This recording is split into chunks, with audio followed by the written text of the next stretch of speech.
Hey everybody, thanks again for tuning into Spreeisms, my vlog all about mental health and finding ways to protect your peace. I'm Kirsten Spreewell, aka Spree, your resident therapist, and of course I am here definitely wanting to share my insight, definitely wanting to give something that we all can do to stay resilient during this time, as we mourn the death of all of our brothers and sisters that have died because of police brutality, because of systematic racism, and as we just deal with the heaviness of everything that is going on. So here we are with another video on Black trauma, another video yet again on Black healing and justice for Black people. And so I really don't want to rant, and I don't want to go on a long tangent because I get very emotional. Obviously, the rage that we all are experiencing, the pain, and all of these other emotions, right, can overwhelm us, and can take us off track. So I want to be very concise with the information that I provide, and let's just get into it. So I too am tired. I'm tired and I am overwhelmed and I am angry as hell. I'm pissed off, and I had stepped recently, like sometime this past weekend, when all of the rage and all of the protesting and the rioting was at its height in Atlanta, I saw myself, really become rageful with some people, and it took me back really to just thinking about what happens when you continue to remain traumatized consistently every single day. And so you become, it's like you're always in a state of survival. So really, just to be Black in America, right, is to be in survival every day. And what do you do when you're in survival mode? You fight back. You become aggressive. You become overly assertive. You become all of these things, and it's really just to offset the danger that your life is in, really. And so that is what we live in every day. And like I mentioned before, I've gone on record talking about this before, that in order to really start addressing trauma and really start healing, clinically, we try to make sure that the person is safe and that they're no longer exposed to the trauma, because it's really like, there's really no way of healing somebody who keeps having that wound inflicting wounds on that person every single day. And that's really what America does to the Black person. And so the rioting, the protesting, it's par for the course when you oppress a whole people, for this long, when you consistently depress a whole people consistently for this long. It's to be expected. And so really, for me, I felt that at this point, we have to really start working on unifying and really getting on the same page and organizing and things being very intentional. And so for me, my role in this revolution, I feel like, is to be very intentional in the way that I work with Black people, and to be really intentional with how I serve and what I do, and how I help elevate, and all of these things, just really being intentional about our role. And I do think that there is a role for every part of the revolution. There is a role for the outrage, there is a role for the organization, there is a role for the peaceful protest, there is a role for all of these things, and a time for them as well. And so for me, my role in the revolution is really to make sure that I serve and support people who look like me, Black and brown people who look like me, who need the emotional and psychological support that we all do. So with that said, I'm going to provide a little support, just with some different things that we can do, and things that will help maintain our resilience during this time, as we are all fighting in our own way for justice. My very first point is going to be paying attention, being intentional about what you ingest. There's all of these videos going on, even some old videos, right? Just resurfacing for the purpose of the movement, right? Or for the purpose of inciting additional aggression, additional anger, for the purpose of inciting a lot of the rioting and negative things that did take place this past weekend, right? We have to be careful about what we pay attention to, what we give our energy to, and what we ingest in general, what we feed ourselves in general, right? And it's so important. Some of these things we need to be abreast on. We need to know what's going on. The young man, Amber Alerts, curfew.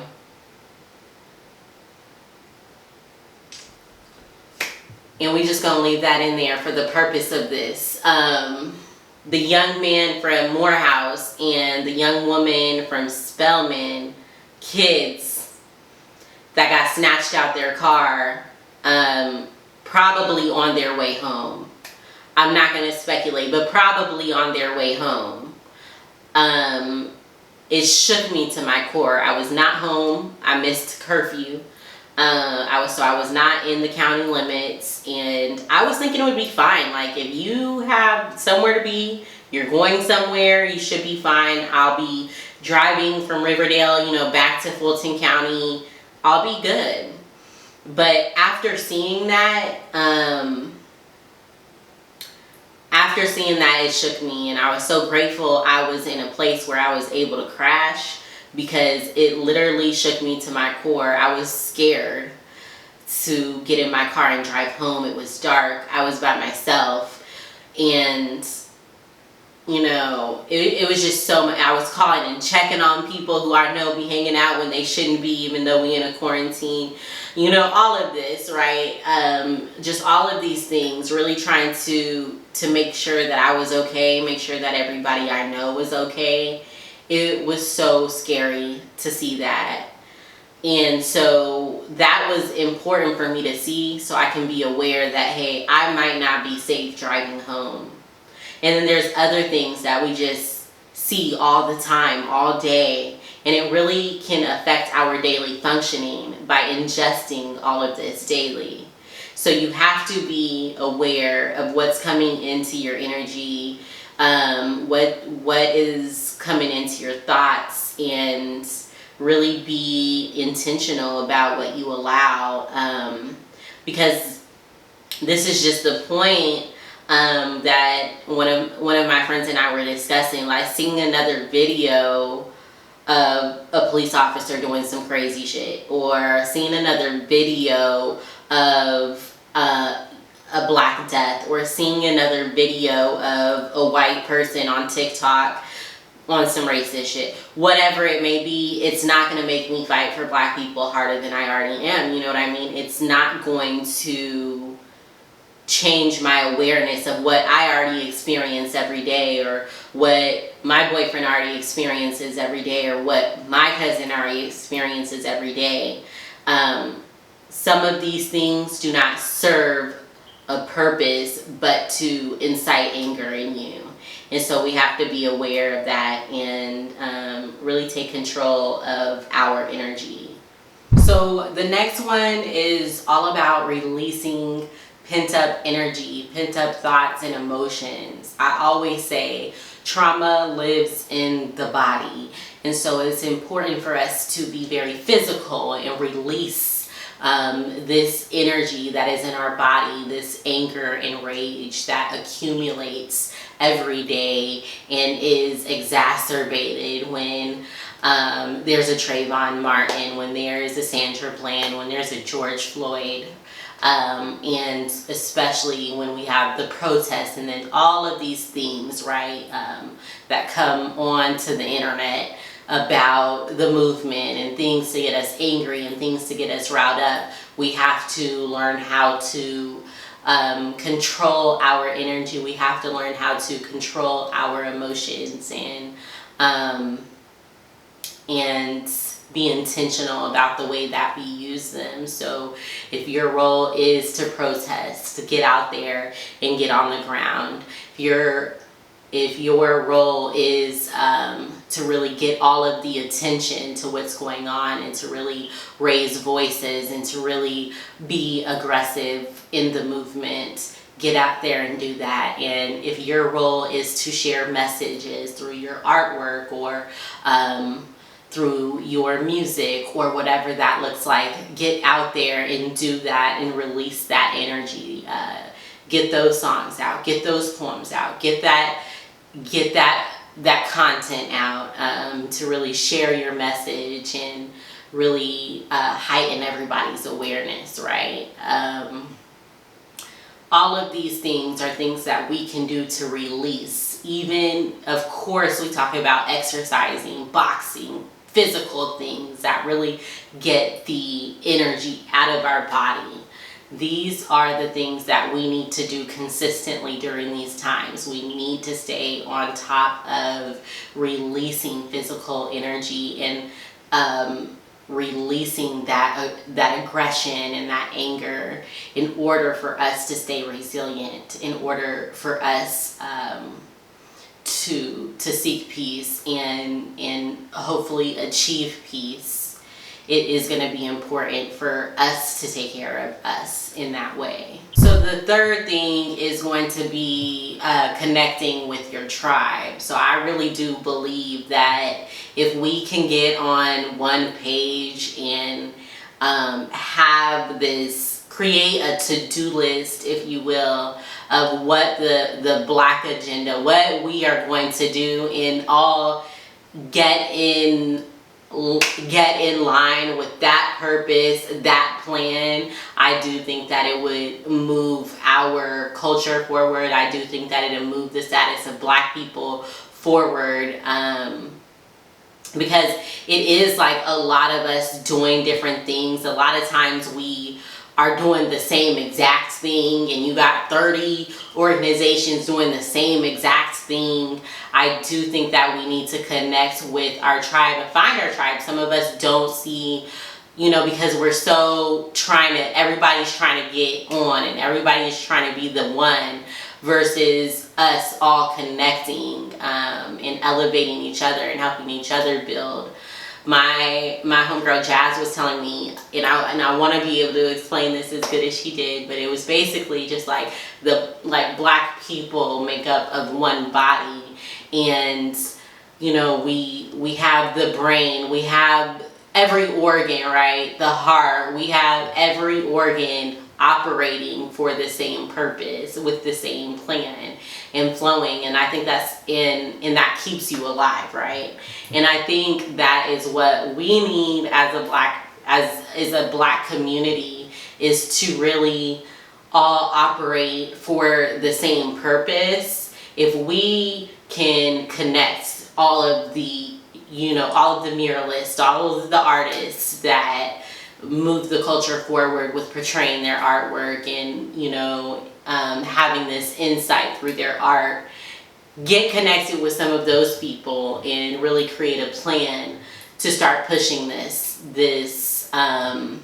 throughout different communities, right? If you have all the organizers get together and get one concise plan, all of the activists get together and create one concise plan, so that we can all work together to keep this people alive, right? To keep our culture alive.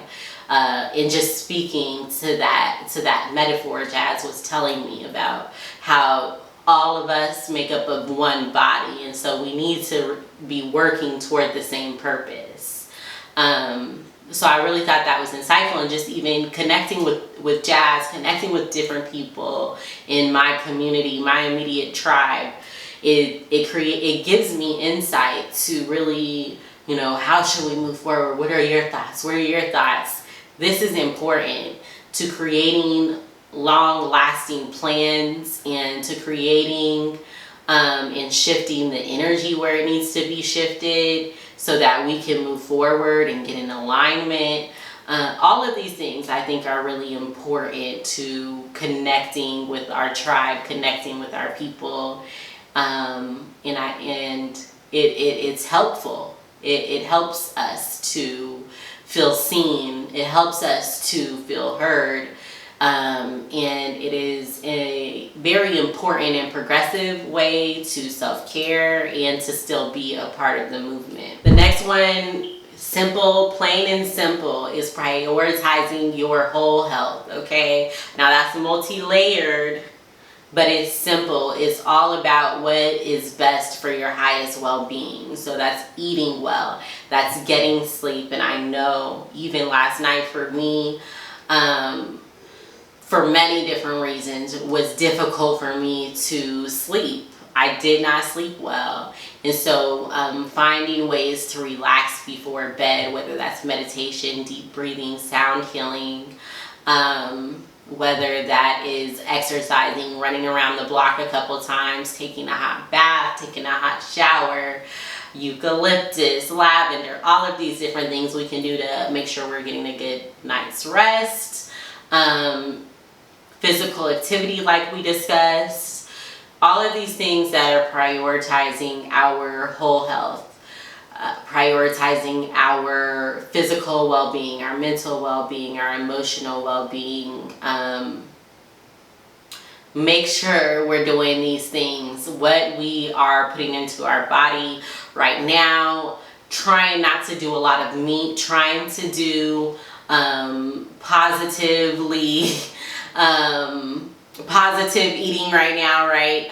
Because of just all of the energy that's transferred through the meat and the processed foods that we eat, we probably need to take a step back from that right now, until we have more control of what's going on with our emotions and what's going on with our energy. We probably need to eat, our vegetables. We probably need to eat plant-based, right now. That's probably what's going to be best for us as a people energetically. We do need to make sure that we're taking care of our whole health in various different ways, but more specifically, and the easiest thing is exercising and eating well so that we can stay energetic, so we can stay strong and war ready, and do all of the things that we need to do.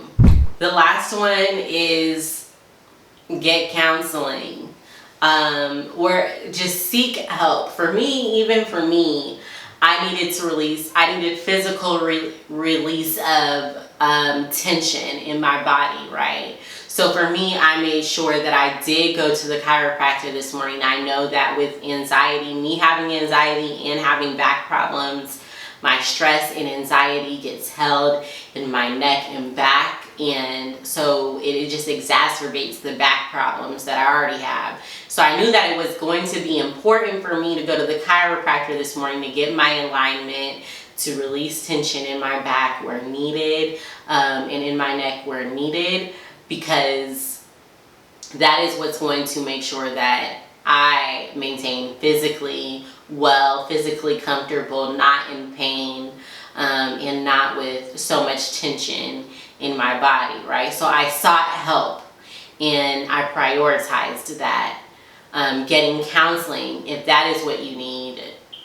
Find you a good trauma-focused therapist, somebody who is aware and somebody who is aligned with what is going on and how you are experiencing things. But somebody who's trauma-informed more specifically, because a trauma-informed therapist will understand what is going on right now and how it is affecting all of us and how we carry that, and how we express that, and will be sensitive to the things that to the things that you may be going through. So it is important to seek out help. Okay, seek out your spiritual leader. Seek out whoever that person is, even if it's a mentor, somebody that you look up to. But I definitely advocate for, of course, going to therapy. Okay, so final thoughts, just for this video. If I missed any points or anything throughout, I do want to say that we need to remove our support of a system that was not created to support, protect, or provide for us, right? This means that I totally support boycotting and feel that it is one of the biggest things, right? Messing the money up is going to be one of the biggest things that we can do to take back our power. We have the power, right, to claim our power, to reclaim our power, all of these things. I do feel that we need to stop supporting the system. We need to create our own systems. So whether that looks like getting into coding, whether that looks like understanding Black history, whether that looks like, whatever it may look like for you, creating an avenue where we are no longer dependent on any of the systems is going to be the biggest thing, in my opinion, that we can do to get back to really having control of our power. Take the money, take their money away. That money that you give them all the time, we can start putting it into Black businesses and just like recreating Tulsa. Anything else that I wanted to say? I had a couple notes. I said removing our support for the system. I said that. Making sure we get offline and connect with each other. Get off of the internet and really stop telling everybody our plans, our businesses, our thought processes, because that is being used against us. So we definitely need to get offline and connect with each other, connect with our tribe, and really get to organizing and really get to developing a concise plan that we all can get behind, or majority of us can get behind, so we can move the culture forward. Anything else? That's all I have. So until next time, I wish you all your version of success, as much happiness as you can muster up during this time, and peace, more importantly.